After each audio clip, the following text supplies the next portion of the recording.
What's going on, everybody? I wanted to make a quick video talking about why I turned off my $5,000 offer after making about $4 million with it and having, this is a group program. And I'd often have upwards of 40 or 50 individuals on a Zoom meeting where we were teaching them our material. And I wanted to talk about the model that I really believe in right now.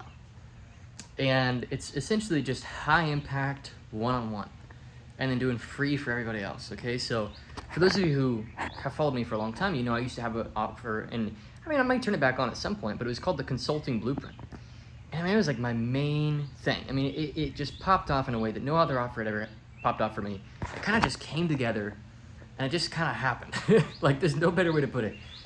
And I made literally about $4 million, and that's like, the expenses on it were like, it was probably like 70% margin. Okay, so it funded an amazing lifestyle for me for a really, really long time, and I really enjoyed doing it, and I probably still could be doing it right now. But I'll tell you why I stopped, and it was for a couple of reasons. And the first reason was I honestly started to feel like I wasn't getting the kind of results that I knew I could get. And let me clarify, I helped people build multi-six, and even seven-figure businesses inside of that group. Now, that group was all about packaging your expertise, selling it online, that kind of thing, like the coaches thing, right? I was basically that guy, and I was one of the first guys to do that, quite frankly. Back in the day, this is like 4 years ago, there's nowhere near as many as there are now. And all kinds of people even like modeled the way that I ran that thing and everything. And so, it was just an amazing journey that I went on there. And I'm still, to this day, so incredibly grateful for the clientele and the reach that thing had and the referrals it sent me. And to this day, it's one of my proudest accomplishments.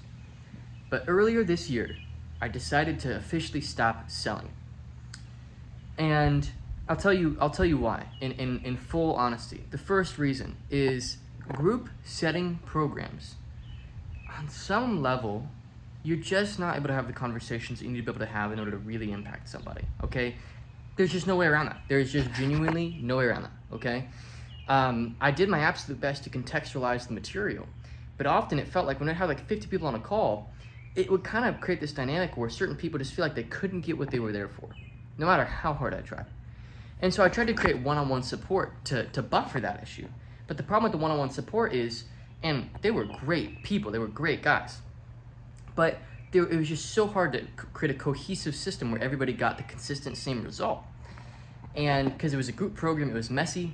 And so the one-on-one people didn't facilitate it the way that I would. Even though they got decent results, it didn't line them up for the steps that I kind of had in mind for my clients. So we would create success, but it wouldn't grow in the way that I knew it could if it were, following the bigger picture ideas that I knew worked.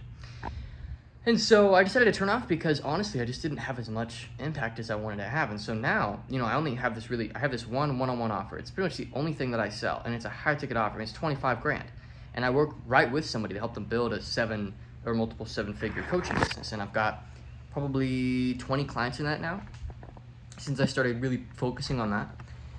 And I'll tell you what, not only is the work way more fun for me, not only are the results way better for me and for my clients, but it's more money for the time especially, and I have a lot more fun with it, and I'm not having to put on a show all the time.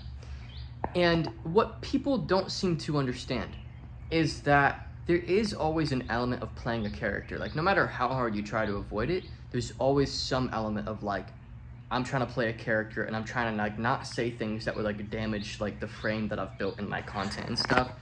And I think that I unintentionally built for myself a little bit of a prison in that I couldn't just be honest about certain things that I was experiencing, because that would just upset the entire client base. And now, because I have a smaller client base, I'm able to more deeply contextualize the specific things that I'm saying so that it doesn't feel like if I say one thing wrong and like everybody's like, wait, what? Like if I have like one really, really bad month, or even 2 or 3 bad months, but I learned a bunch. Like, I couldn't really say that, but now with my one-on-one clients, I can tell them like, yeah, I went in the red this month, I went in the red $30,000 launching a new funnel for our other company, but now the funnel's going great. But at mass scale, people will take things and run with them so quick, and they'll just like build a narrative about you And it's just honestly, it's no fun. And then the other thing was, honestly, I just started creating a bunch of my own competition. Like, people would get into this group, they'd see how I run it, and they'd see, just quite frankly, just the freaking brilliance of that model. I mean, it wasn't my own brilliance, it's just the brilliance of time. And if you just chisel something down far enough, it just becomes this like really refined, perfect thing. And it got to a point where I'd sell it for $5,000 for somebody, and then they would take the model that I had and run with it and make hundreds of thousands, millions of dollars doing their own version of what I was doing. And it was really easy to model because I'd figured out all the details of how to do it right. And I figured out how to run the calls. I'd figured out how to have a great community. Those of you who are in the community, you remember, like, it was just a stellar thing. And I'd really refined a lot of the systems. And unfortunately, it got to a point where instead of growing your actual business with me, it became a lot easier to just become another coach who coaches coaches. And I just got so sick and tired of helping other coaches who coach coaches who coach coaches coach coaches.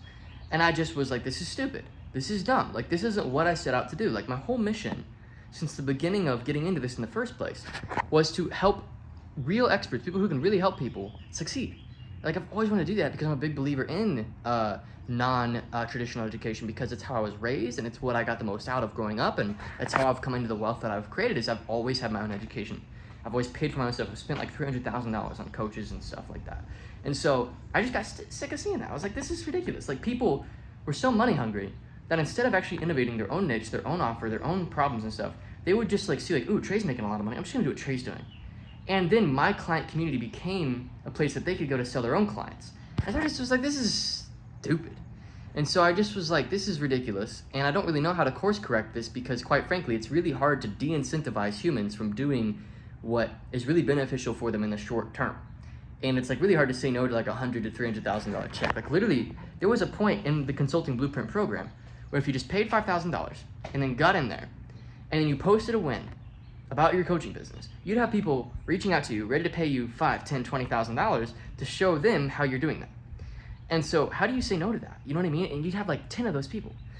So I just had like, I'm just gonna take a break from this because it just feels like I'm managing things that I didn't set out to manage. And not only that, it felt like I wasn't having the impact I really wanted to have. Like, now, I've got clients like Mario. He helps dads balance running a business and being a dad. I think that's epic. And I took his business he took his business with my ideas and the strategies that I've learned from about $5,000 a month to he just wrapped up at a $50,000 a month. And he paid me $25,000.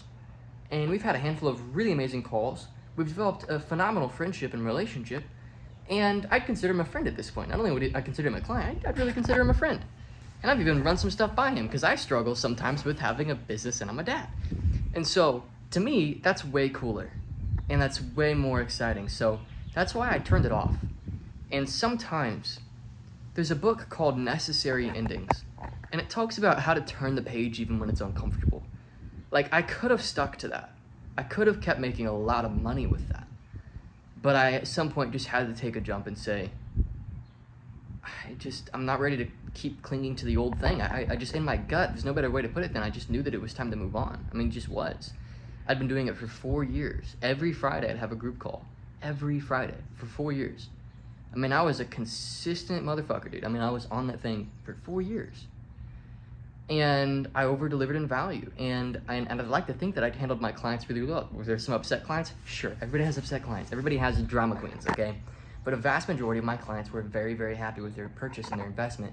And it helped start many other businesses that branched off of it. What's really cool is certain team members or certain clients, built their own businesses that succeeded massively adjacent to it.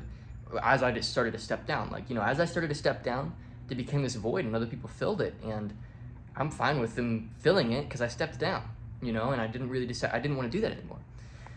So yeah, I hope that this makes sense, right? I mean, this is why I decided to turn it off. And I think what this video is really about for people who haven't followed me this whole time is it's less of an update, but it's more of like, if it's time to move on, it's time to move on. Even if you don't know what's next, you need to move on.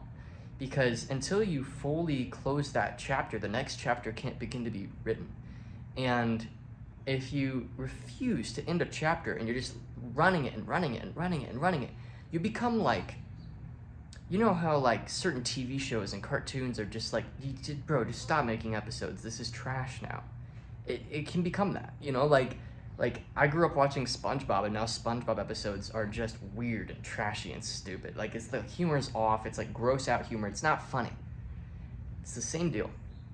You just gotta turn it off at some point. You gotta close that chapter and move on.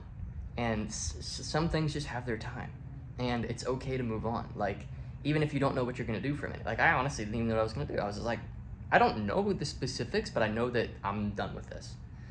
And so, yeah, that's why. So, just want to make this video and talk about this a bit. And I don't know. I literally had this thought to make this video 3 minutes ago, and I was like, yeah, that's a good video. I'm just gonna turn on the camera and just make it. Just wanted to make this video. So, thanks for watching.